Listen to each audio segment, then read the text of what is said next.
Hey everyone, it's JT. In about 30 seconds or so, I'm going to be going live and talking about the 4 things you should do for your career in 2020. Before I get started though, I want to make sure that you're all there. So if you are hearing this loud and clear, make sure you throw a comment in, give me a shout out. Specifically, tell me where you're dialing in from, what part of the country, what part of the world. I would love to hear from all of you. Like I said, in just a minute or so, I'm going to get started and we're going to be talking about the 4 things you should absolutely positively be doing for your career in 2020. This is the advice that we are teaching all of our Work It Daily members so that they can prepare themselves for the unexpected. And we're going to talk a little bit about that when I jump on the screen here, because the reality is that the one thing that is definitely constant in your career is change. And I think there's going to be some pretty significant changes coming up in the near future with respect to job search, career development, etc. So all right. Well, welcome everyone. I'm so glad that you're here with me today. I'm going to bring myself up on the screen and give you all a big shout out. So there I am. Hello, everyone. So excited to be streaming with you all live today. So as I said, we're going to be talking about the 4 things that you should be doing with your career in 2020. And this actually came about from an article that I just wrote this week for LinkedIn on this particular subject. I'm going to bring it up here. You're able to download that link. I'll make sure that you all have that link available to you. But this is a really in-depth article, and I can show you, I can actually scroll through the article here. Let me bring it up, where I get into the details about the stuff that's going to really matter. And I really want to walk through each and every one of those with you today and give you a little more context around why they're so important. So first of all, I talked about the fact that it's not a question of if, it's a question of when we're going to see a market correction. History proves itself that we always have these adjustments. And when we do, we have layoffs. So, we're hearing about how great the economy is, how low unemployment is. There's a lot of discrepancies, a lot of discussion around the fact that while there are a lot of jobs out there, there's not a lot of higher paying jobs. A lot of people are having to have 2 or 3 jobs to put things together. When a market correction hits, it's going to get even worse. And I actually have some serious concerns for 2 major sets of individuals that are in the workforce. I worry for everyone. Of course, that's, I'm a career nerd. I worry about everybody and their livelihood. But in particular, when this market correction hits, I worry for the boomers because they're going to find it very difficult to find another job after that. And that's because we have a whole generation, the millennials, who now make up more than half the workforce, who are now coming into their prime earning years, their prime experience years, and they're more competitive in pay. And so if boomers are struggling to redeploy themselves after a layoff now in a good economy, it's going to get that much harder in this market correction. So I worry for that set because a lot of them say they want to work into their 70s and beyond. And I'm not sure how possible that's going to be in their current career. The other group of people that I worry about a lot are the millennials. And that's because millennials have never been through a recession while they were working, right? So there was a recession when they were younger, maybe they were in school, but they've never actually been working professionals in a recession. And it is a very dark time. You have friends that are losing their jobs. For the first time, you're seeing the financial impact of that. You yourself lose a job for the first time. It's very shaky. It really rocks your career confidence, even though layoffs and restructurings and down economic times are normal cyclically. The first time it happens to you, it's pretty profound. And millennials as a whole are already very caring, they worry, they're planners. So for this to happen to them is really going to be a shaky thing. So, not to be a downer, but I wrote this article in this piece because I just want to prepare people in 2020 and beyond for the uncertainty that is guaranteed, for the challenges that are absolutely going to happen. So let's talk about this. Okay, let's get down to the first thing on this list. Because again, for those of you just tuning in, I am talking about this article I wrote for LinkedIn called The 4 Things You Should Do for Your Career in 2020. How to plan, how to be good planners, right? On LinkedIn, just a little sidebar. Let me get this up here. I've committed in 2020 to help 1 million people grow their careers on LinkedIn. I think LinkedIn's an incredible platform. This newsletter that I'm writing for them twice a week is the way that I'm going to do that. So my goal is to get to 1 million subscribers of the newsletter, and that's how I'm going to know that I'm helping 1 million people on LinkedIn. But LinkedIn's changed a lot in the decade that it's been around. Now with over 660 million users and counting, it's really more the yellow pages more than anything else.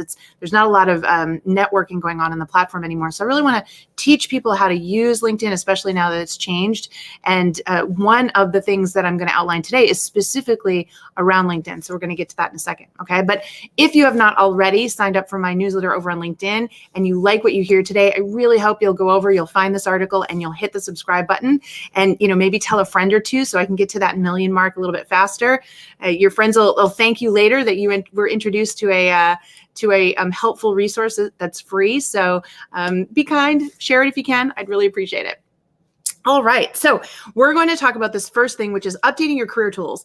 Shout out to everybody here. Do you know what the 4 major career tools are? Let's see if everybody knows what they are. I'm going to bring the chat up here for a second, and you all are going to tell me what are the 4 main career tools that every single person, even if they love their job, which I talk about in this number 1. If you love your job, that is awesome. I am so happy for you. You still need these 4 career tools, and you need them optimized, and you need to make sure they're optimized every 6 months. That needs to be part of your brand. So what are they? Okay. So shout out to everybody that's here. I already see Rosa, Ziad, Alida, Fentacular, lots of people jumping on here today. Shout out to all those folks who dove in the chat. But now I want you to tell me, what are the 4 career tools? Let's see if we know. Little game, little test here. Right. We'll see what you come up with. Anyone got one? What do we think they are? I think one of them. We've already been talking about it already. I'll give the dead giveaway. LinkedIn. Your LinkedIn profile must be updated, and it must be in the most keyword optimized format possible. So I just mentioned LinkedIn is the yellow pages. This is where every business of one, and you're a business of one, right, is, and people need to find you. So to find you, they use keywords, but there's 660 million people on the platform. So if you don't know how to put the right keywords in your headline, in your summary, in your work history, in your skills, in your endorsements, then you are not going to be found. And I can't tell you the number of people that I see making the mistake. Just so you know, that headline is the single most important piece of real estate on your entire LinkedIn profile. Because if a recruiter or somebody is searching for a keyword and that keyword is in your profile headline and it's in the rest of your body of your LinkedIn profile and you're in the location they're looking for, you rise in the top of the search results. This is very similar to the way we search and look for relevant information on, say, Google. So we have the same kind of algorithmic thing going on LinkedIn. So if you don't know how to keyword optimize your LinkedIn profile and map it so that you can be found, then you're putting yourself at risk, right? You always want to be found. So LinkedIn's just one tool. Thank you. I see another one here. Shout out to Fentacular who said resume. That is the second must-do career tool. Even if you love your job, you never know when, one, things will change overnight. You'll walk in and find out your company's changed. Or 2, you come across your dream employer. You do not want to have to put together a resume. Putting together a resume takes time. Not a ton of time. But if you update it in the right formats in the latest way, for example, inside the Work It Daily platform, our members, first they send their resume off in a PDF and our career coaches look at it and they record a video and they tell them everything that's wrong with it. And then they have them watch a video tutorial that tells them exactly how to update it using our template. So they then update it based on our template. They save as a PDF. They send it back to the coaches. The coaches tell them, this is great. Change this, change that, change that. What's that probably take you? A couple of hours? Come on, folks. We spend more time wasting away on social media, whether it's Facebook, Instagram, TikTok, one of my new obsessions. And we can't take a couple hours to get our resume updated. I mean, that's just wrong. So that is another career tool that you must have. So we got LinkedIn, we got cover letter. I'm looking for 2 more. Resume. And it was given to me by Rosa. Rosa, shout out, gave me number 3, cover letter. Now I get a lot of grief about this because some people say, oh, cover letters don't get used anymore. The old type of cover letter doesn't get used anymore, no doubt. That self-important cover letter that people write that goes, dear, to whom it may concern, I'm writing to you in response to the XYZ job, and let me tell you why I'm the most amazing person on the planet. Those are the worst kind of cover letter to write. They do not get read, and they are a waste of your time, no doubt. A disruptive cover letter, as Rosa pointed out, is an introduction to your connectedness to the company. So when you know and you feel a connection and you say, I'm a part of that company's tribe and I need to explain to them why, that is blowing their minds and they will respond. In fact, we do office hours inside Work It Daily. Our coaches will go in and they'll live stream just like this inside our private platform and work with our members. And one of our members just said that he wrote a disruptive cover letter, told the story about why he loved the company and why he felt connected to them. The HR manager literally called to say it was the best cover letter he'd ever read and interviewed him, even though he wasn't qualified for the job compared to other people. It was just the cover letter was so good, they wanted to talk to him. This is the kind of stuff you need to have ready to go should something change, right? So understanding how to write that type of cover letter. So we got 3, we got 4 more. And Zaid, I've got like rock stars on today on the live stream. You 4 are fantastic. The 4th thing is your interview skills. If you are not prepping in advance how to answer behavioral questions, you're putting yourself at serious risk. So if you don't know what a behavioral question is, it's one of those open-ended questions they now ask you in interviews where they ask you to essentially tell them a story. Tell me about a time when this happened. Tell me about a time where you were faced with this challenge. Tell me about a time when you had to do this. This is a standard technique that they use to understand your personality and your aptitude, because you wouldn't be there if you didn't already have the experience that was already on your resume. What they want to figure out in the way that you answer that is what kind of person you are to work with. Are you going to mesh with their corporate culture? Are you going to fit in with everybody? Are you going to get along? And so the way you answer those questions sheds a lot of light on that. But behavioral questions are not a simple thing to answer. And I don't know why people think they should go in and wing it. It is so difficult to get an interview in the first place. To go in and wing these it's honestly interview suicide. So you should be prepping now. You should be looking at the most popular behavioral questions, crafting your answers, reading them back to yourself, making sure that they read right. You know, even people doing mock interviews and working through them. This is stuff you want to do now so that if your sudden dream job opportunity comes along, or, you know, you're at an event and you suddenly meet an executive at a company that you want to work for, they're going to ask you some of these questions, and how you just have that natural dialogue in that meeting, that's an interview. And if you're not ready for those, you're putting yourself at risk. So, you know, these days, folks, if you're planning to stay in your career for more than a year, honestly, if it's a year, then you're about to retire, who cares? But if you're planning to stay in your career for a year, 5 years, 10 years, 15, then you have got to have a system to always have your resume updated, always have your disruptive cover letters ready to go, your interview prep skills in great shape, and your LinkedIn profile keyword optimized. That is a must do, non-negotiable anymore. Okay. All right. Great job, folks. So that is the first thing that everybody should be doing for their careers in 2020. Let's take a look at the next thing, and I'll scroll it down here. And this one's just near and dear to my heart, and it's called creating a content capsule. So a lot of people don't know what a content capsule is. This is when you create pieces of content that go out on your social feeds that brand you as a professional.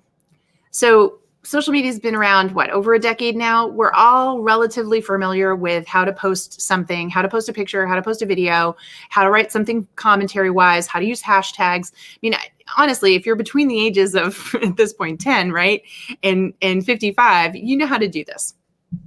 Well, that means that bleeds over into our working world. And specifically on a platform like LinkedIn, which is, you know, a social marketplace, we need to be able to push out content that helps people understand what our specialty is.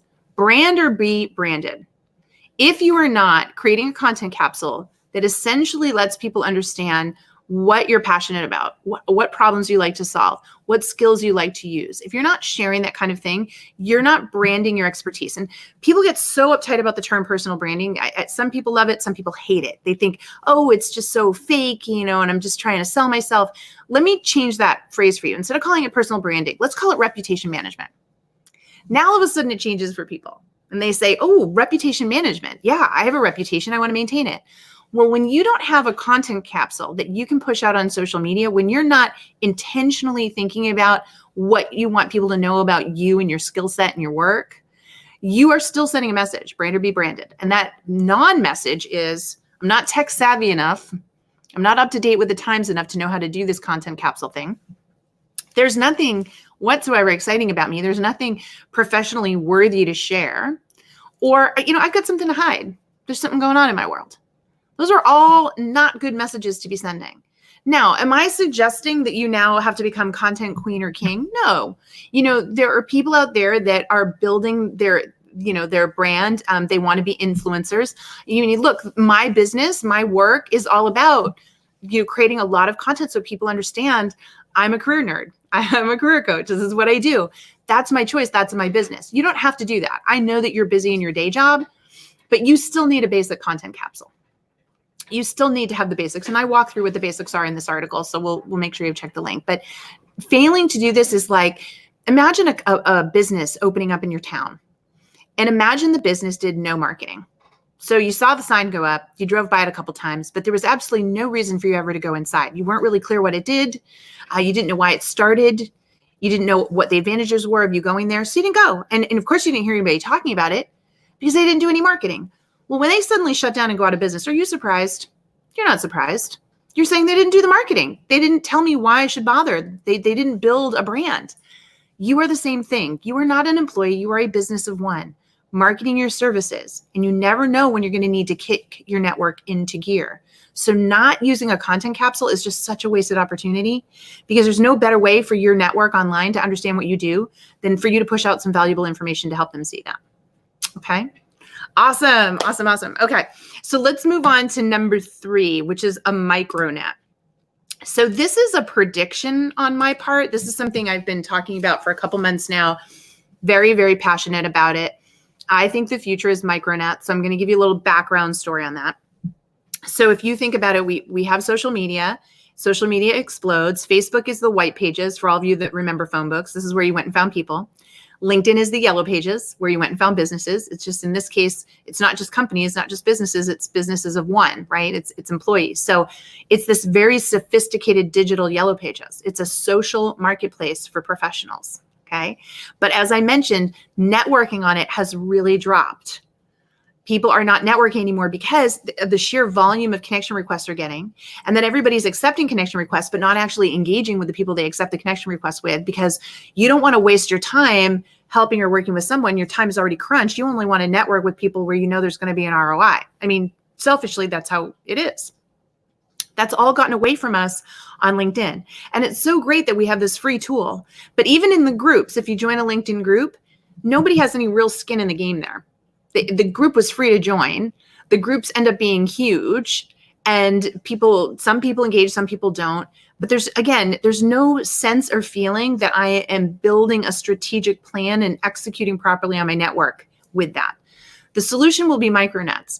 And all micronets are the sophisticated digital version of associations and chambers of commerce. See, those things, those industry associations and chambers of commerce, they all came out of business for the same reason. They were like, well, how do we get the right group of people in the right room at the right time? And they started having events and hosting, you go to symposiums, or you go to trade shows, things like that are all part of the industry. Well, micronets are going to be the same thing. They are going to be true social networks that are smaller, that require you to pay a small fee for access, a membership fee. They're clubs. And micronets are going to enable you to literally rub digital shoulders with people in your industry, or people in business in your local location, or people who have the same skill set or aspire to the same goals as you. And I predict we're all going to have 5 or 6 micronets that we subscribe to that give us that way to strategically network the way we want to. Also, these micronets are going to be amazing because they're going to help us learn and grow and connect. So the technology is there. If you're not familiar with what a micronet is, you can come over and check out Work It Daily. That we are a micronet. We are a micronet for people looking to grow their careers. And we said, look, if you want to talk to a human about your unique career challenges, your unique career situation, and you want to work through, you join a micronet. You pay a small amount of money, but you get in there and you're with a like-minded group of people you can network with. And there's coaches, myself and a team of coaches, messaging you and working with you and coaching you directly.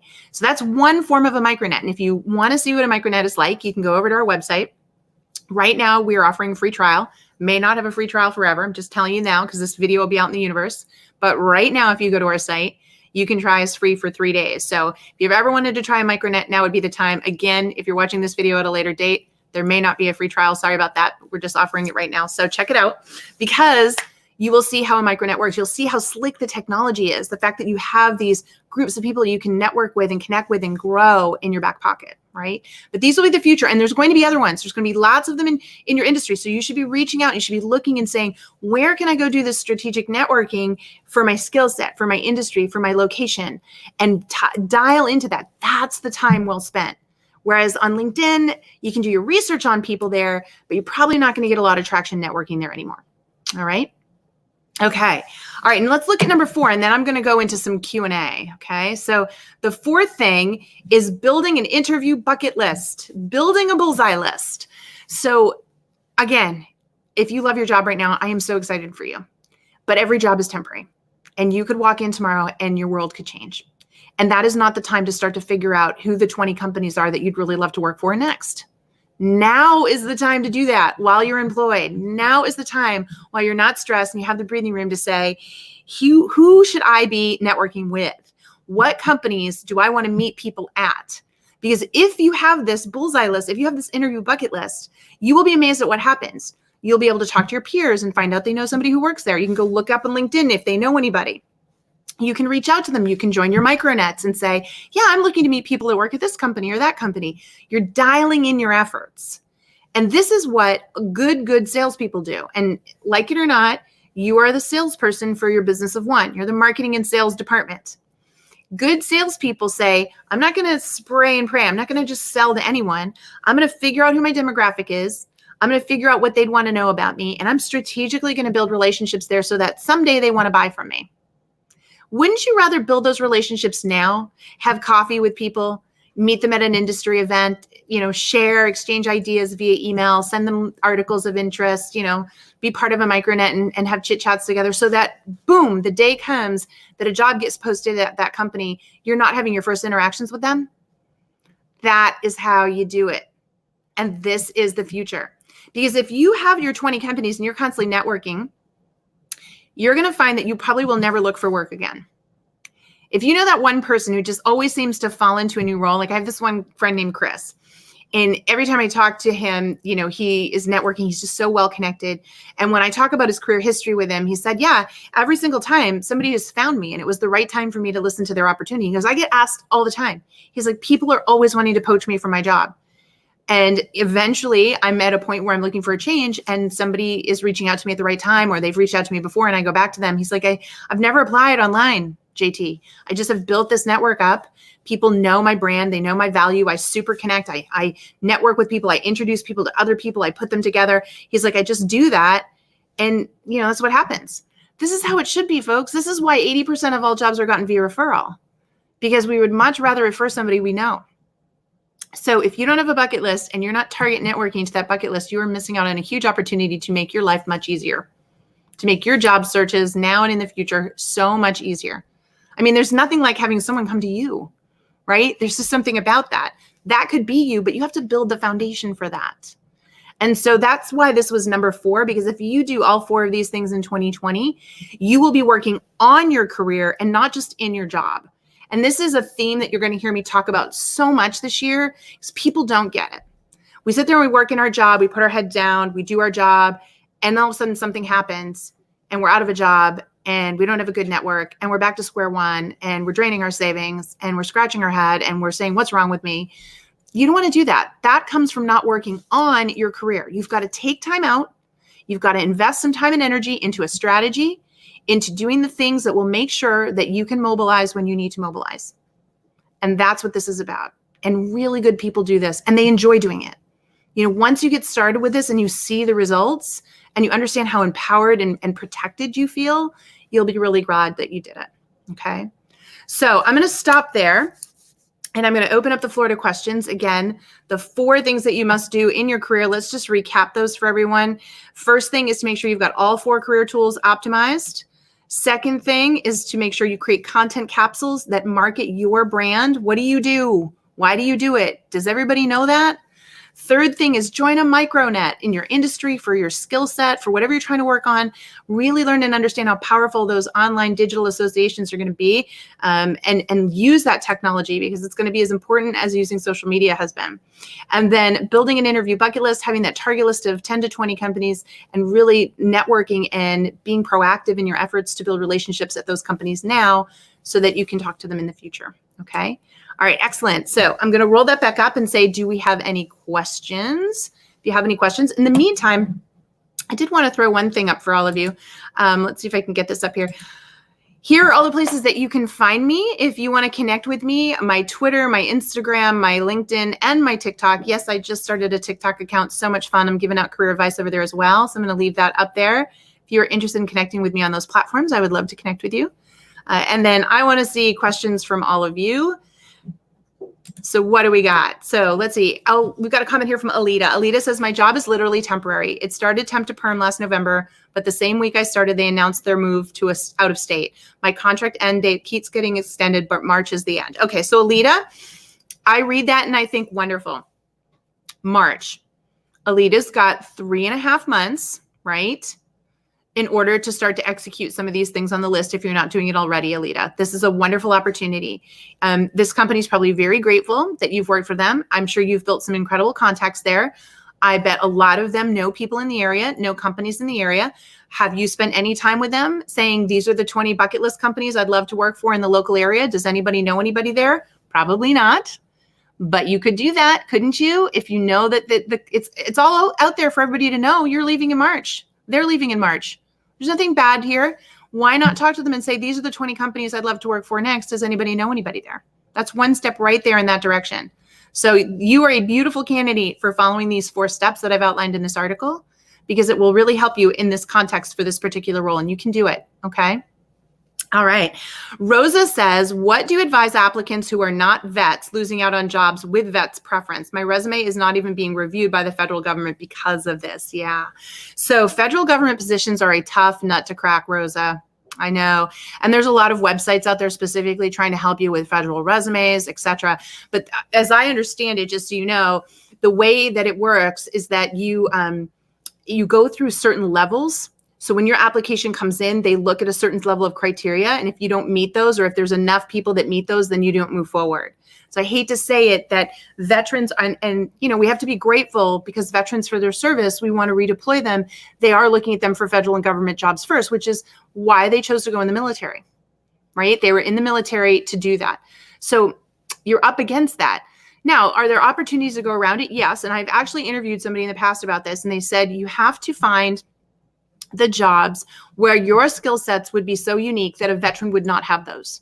So I don't know if you've done any skill inventory around that, but you have to take a look at the skill sets that you possess that a veteran would not possess. And then you've got to match those against federal jobs that are requiring that skill set. That's the one way for you to do that. So I don't know if you've done that piece, but it's definitely important.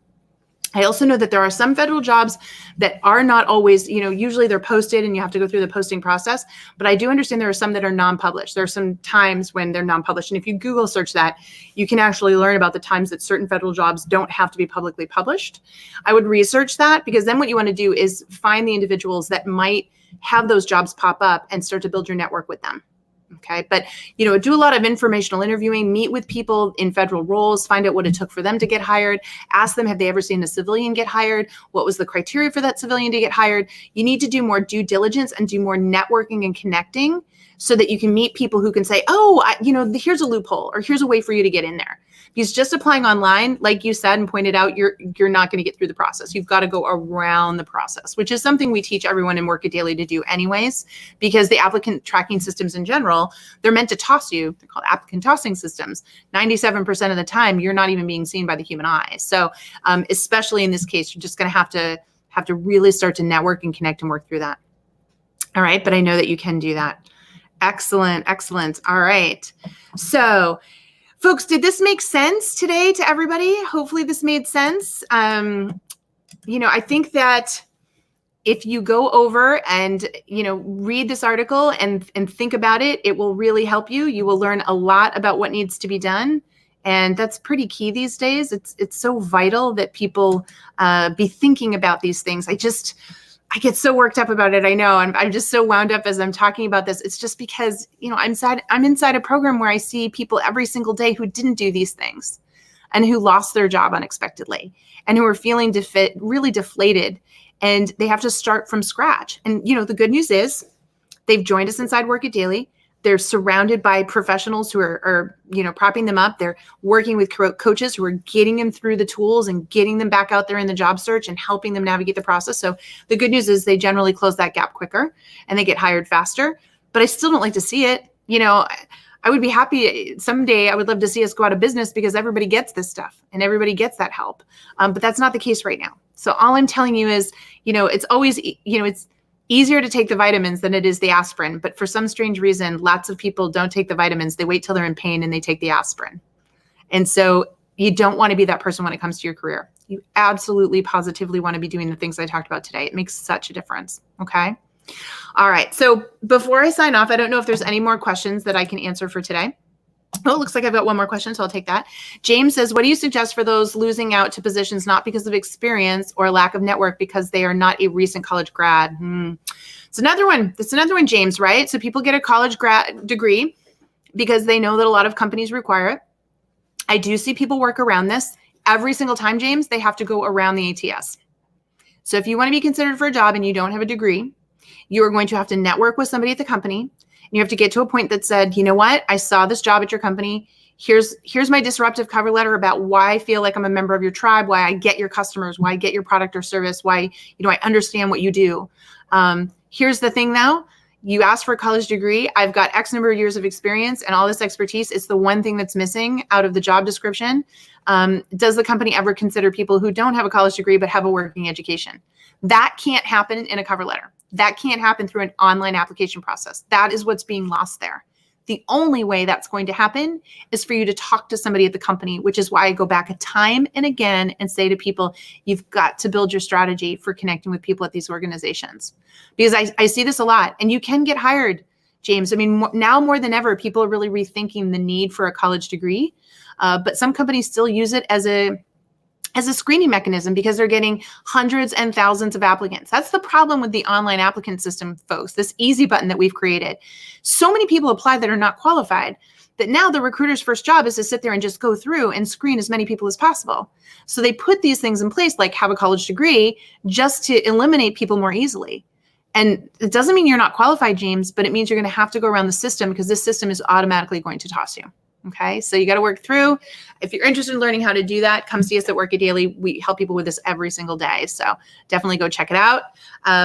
One other thing that I want to mention, because I always love to give you guys resources. If you haven't seen it already, let me pop it up here. We have a brand new masterclass. It's totally free. It's a masterclass called the #1 Job Search Killer in 2020. We're going to talk about that. I bet all of you, if you've watched this video today, have a pretty good idea of what that one killer can be. But in this thing, we're going to break down 8 different things you need to be considering. Very comprehensive masterclass. Really helps you understand what's going wrong in job search today, especially with all the new technology and what you need to be thinking about in order to make your job search more efficient and go faster. And, the reason we chose to do this is that the average job search in America right now is 9 months. 9 months to find a job. You do not want to be out of a job and looking for a job if it's going to take 9 months.